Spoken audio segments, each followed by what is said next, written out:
पुरानी पेंशन की बहाली के मुद्दे पर आंदोलित सरकारी कर्मचारियों की नई मांग ने प्रधानमंत्री नरेंद्र मोदी को तगड़ा झटका दे दिया और इसी के साथ केंद्र की मोदी सरकार में हड़कंप भी मच गया और खुद प्रधानमंत्री नरेंद्र मोदी इस पूरे मामले पर बैकफुट पर नजर आ रहे हैं। दरअसल केंद्र की मोदी सरकार की तरफ से भी हालिया वक्त में प्रधानमंत्री नरेंद्र मोदी की अध्यक्षता में कैबिनेट बैठक बुलाई गई थी। इस बैठक में 8वें वेतन आयोग के गठन को मंजूरी दी गई थी और इसी के साथ केंद्र की मोदी सरकार ने खुद को कर्मचारी हितैषी बताना भी शुरू कर दिया था। लेकिन इन सब के बीच में पेंशन विभाग के जो सचिव है वी श्रीनिवास, उनकी पुरानी पेंशन की बहाली के मुद्दे पर आंदोलित सरकारी कर्मचारियों के प्रतिनिधियों के साथ बैठक हुई। इस बैठक में पुरानी पेंशन की बहाली के मुद्दे पर आंदोलित सरकारी कर्मचारियों के प्रतिनिधियों ने साफ तौर पर पेंशन विभाग के सचिव वी श्रीनिवास के सामने इस बात को रखा कि आप 8वें वेतन आयोग का गठन कर रहे हैं और इस बात का इशारा कर रहे हैं कि सरकारी कर्मचारियों के हितैषी हैं आप। सरकारी कर्मचारियों की मनचाही पेंशन योजना ओल्ड पेंशन स्कीम को लागू कर दीजिए और आप 8वें वेतन आयोग के साथ सरकारी कर्मचारियों को पुरानी पेंशन की बहाली का भी लाभ दीजिए, जिसके नाते से सरकारी कर्मचारियों की आर्थिक स्थिति में सुधार हो। अब इसी के नाते से केंद्र की मोदी सरकार की तरफ से फिलहाल एक रटा रटाया जवाब मिल गया है और वो जवाब यह है कि सीधे तौर पर सरकारी कर्मचारियों को पुरानी पेंशन का लाभ नहीं दिया जा सकता है, बल्कि सरकारी कर्मचारियों के लिए एक अलग से नई पेंशन योजना लाई गई है, यूनिफाइड पेंशन स्कीम। उसी के तहत सरकारी कर्मचारियों को आगे काम करना चाहिए और उसी के साथ आगे भी चलना चाहिए। तो जाहिर सी बात है कि इसके बाद पुरानी पेंशन की बहाली के मुद्दे पर आंदोलित सरकारी कर्मचारियों के प्रतिनिधियों ने अपना बगावती रुख अख्तियार कर लिया है। उन्होंने कहा कि हम यूनिफाइड पेंशन स्कीम को किसी भी हाल में सफल नहीं होने देंगे और सीधे तौर पर यूनिफाइड पेंशन स्कीम को वापस आपको लेना पड़ जाएगा, क्योंकि पुरानी पेंशन की बहाली के मुद्दे पर आंदोलित सरकारी कर्मचारी एनपीएस और यूपीएस में जरा भी दिलचस्पी नहीं दिखाएंगे और इसको सिरे से खारिज करने का काम करेंगे। आपको बता दें कि पुरानी पेंशन की बहाली के मुद्दे पर आंदोलित सरकारी कर्मचारियों ने पेंशन विभाग के सचिव को साफ तौर पर इस बात का जवाब दे दिया है कि आपके पास एक सुनहरा मौका है सरकारी कर्मचारियों को साधने का और उनकी मांगों को पूरा करने का, कि आप पुरानी पेंशन की बहाली के साथ सरकारी कर्मचारियों को 8वें वेतन आयोग का भी लाभ दीजिए, जिसके नाते से सरकारी कर्मचारियों की जो मामूली और आर्थिक जरूरतें हैं उनको तो पूरा किया जा सके। लेकिन इस पर केंद्र की मोदी सरकार अभी भी राजी होने के लिए तैयार नहीं है। वही जवाब अभी भी आ रहा है कि हम लोग अगर यूनिफाइड पेंशन स्कीम और नेशनल पेंशन स्कीम को छोड़ करके पुरानी पेंशन स्कीम को लागू करते हैं तो हमें भारी आर्थिक बोझ पड़ेगा। राजनीतिक विश्लेषकों ने भी इस बात को बताया था कि सियासी तौर पर तो जोखिम भरा हो ही सकता है, लेकिन इसी के साथ अब आर्थिक विश्लेषकों का भी हवाला दिया जा रहा है कि कई आर्थिक विश्लेषक इस बात को मानते हैं कि अगर पुरानी पेंशन की बहाली अब की जाती है, यानी कि 20 से 21 साल बाद, तो जाहिर सी बात है कि केंद्र की सरकार को भारी आर्थिक बोझ पड़ेगा। वहीं केंद्र की मोदी सरकार की तरफ से इस बात का हवाला दिया जाता है कि कुछ राज्य ऐसे भी हैं जिन्होंने पुरानी पेंशन का लाभ जारी रखा है और इसके नाते से उनके बुनियादी आर्थिक जरूरतों पर भी भारी बोझ पड़ता हुआ नजर आता है। तो जाहिर सी बात है कि एक तरफ केंद्र की मोदी सरकार यूनिफाइड पेंशन स्कीम को अभी भी स्थापित करने की कवायद में जुटी हुई है और शायद इसीलिए 8वें वेतन आयोग को लागू करने की सिफारिशें जो है उसको भी तेज की जा रही है और माना यह जा रहा है कि 8वें वेतन आयोग के साथ अगर यूनिफाइड पेंशन स्कीम को जोड़ दिया जाता है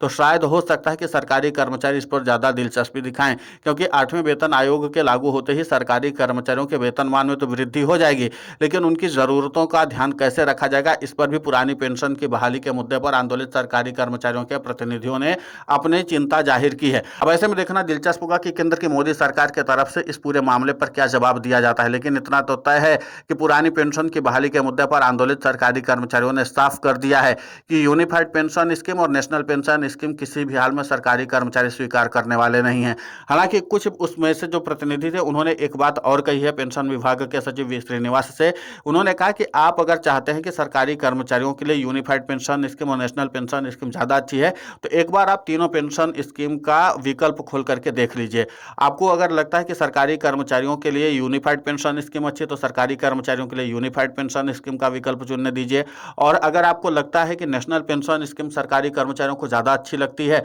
तो सरकारी कर्मचारियों के लिए नेशनल पेंशन स्कीम का विकल्प खोल दीजिए, और अगर सरकारी कर्मचारियों को लगता है उनके लिए ओल्ड पेंशन स्कीम यानी कि पुरानी पेंशन योजना सबसे ज्यादा अच्छी है तो आप उसके लिए भी विकल्प खोल लीजिए। आप तीनों पेंशन योजना का विकल्प खोल करके देख लीजिए। सरकारी कर्मचारियों का सब्सक्रिप्शन आपको बता देगा कि कितनी चाहत सरकारी कर्मचारियों के लिए ओल्ड पेंशन के लिए है और कितनी ज्यादा चाहत यूपीएस और एनपीएस के लिए है। तो कुल मिलाकर के पुरानी पेंशन की बहाली के मुद्दे पर आंदोलित सरकारी कर्मचारियों और उसी के साथ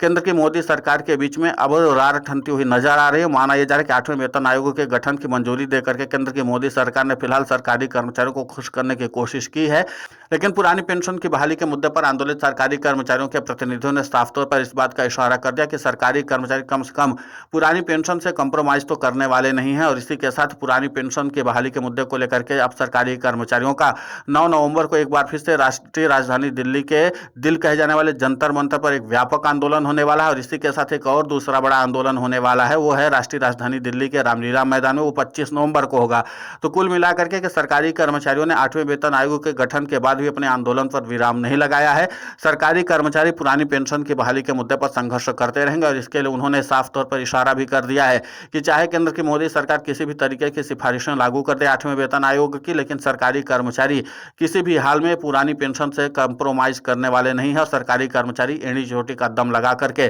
केंद्र की मोदी सरकार से लोहा लेने के लिए तैयार हैं। अब देखना महत्वपूर्ण होगा कि जिस तरीके से केंद्र की मोदी सरकार से पुरानी पेंशन की बहाली की मांग रखी जा रही है और उसके बाद भी केंद्र की मोदी सरकार इस पूरे मामले पर अपना मिजाज बदलने के लिए तैयार है। केंद्र की मोदी सरकार अभी भी इस बात को कहने से पीछे नहीं हट रही है कि भविष्य में कभी भी पुरानी पेंशन की बहाली नहीं करेगी। तो ऐसे में सरकारी कर्मचारियों को एक ही रास्ता सूझ रहा है कि जब सत्ता परिवर्तन करके ही पुरानी पेंशन की बहाली करवानी है तो जाहिर सी बात है कि हमें फिर सत्ता परिवर्तन करने के दृष्टिकोण से काम करना चाहिए और इस पर संघर्ष जारी रखना चाहिए। तो अब देखना महत्वपूर्ण होगा कि जिस तरीके से सरकारी कर्मचारियों और सरकार के बीच रार ठनती हुई नजर आ रही है और कई राज्यों के तो सरकारी कर्मचारी लगातार पुरानी पेंशन की बहाली के मुद्दे पर संघर्ष कर रहे हैं और इन सब के बीच में अब एक बार फिर से पुरानी पेंशन की बहाली का मुद्दा जो है वो चर्चा का विषय बना हुआ। प्रधानमंत्री नरेंद्र मोदी ने कैबिनेट की बैठक में ही इस बात का संदेश दे दिया था कि अभी भी पुरानी पेंशन की बहाली नहीं की जा सकती है, लेकिन यूनिफाइड पेंशन स्कीम के गिरते स्तर को लेकर के प्रधानमंत्री नरेंद्र मोदी ने अपनी चिंता जताई थी और उन्होंने कहा था कि इसको सरकारी कर्मचारियों के बीच अभी भी लोकप्रिय करने के लिए वक्त है।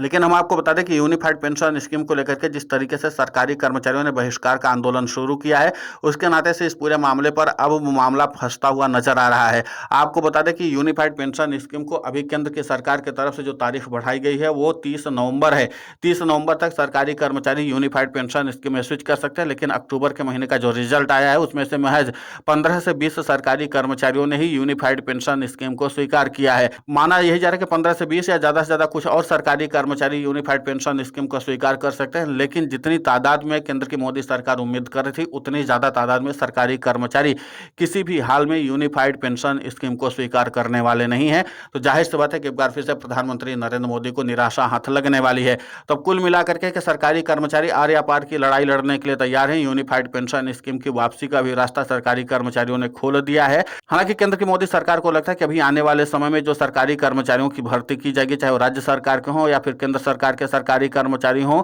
उनको जहां पर बीजेपी या एनडीए शासित सरकार है, अगर उनको सिर्फ और सिर्फ यूपीएस का विकल्प दिया जाए तो वो सरकारी कर्मचारी यूनिफाइड पेंशन स्कीम को स्वीकार जरूर करेंगे, यानी मजबूरन स्वीकार करवाया जाएगा। और इसी से केंद्र की मोदी सरकार संख्या बढ़ाने की कवायद में जुटी हुई है, क्योंकि जो पुराने सरकारी कर्मचारी हो किसी भी हाल में यूनिफाइड पेंशन स्कीम को स्वीकार नहीं करेंगे। अब देखना महत्वपूर्ण होगा कि जिस तरीके से सरकार और सरकारी कर्मचारियों की लड़ाई छिड़ी हुई है उसमें विराम कब लगता है, लेकिन सरकारी कर्मचारी यूनिफाइड पेंशन स्कीम में फिलहाल बट्टा लगा चुके हैं। इस पूरे मामले को लेकर के आपकी प्रतिक्रिया बहुत महत्वपूर्ण होती है, आप हमें कमेंट करके जरूर बताएं। साथ ही पुरानी पेंशन की बहाली के मुद्दे पर हम लगातार आंदोलित होकर के खबरें चला रहे हैं। आप हमारे समर्थन के लिए चैनल को सब्सक्राइब करें, खबर को ज्यादा से ज्यादा शेयर करें ताकि पुरानी पेंशन की बहाली का मुद्दा और बुलंद हो।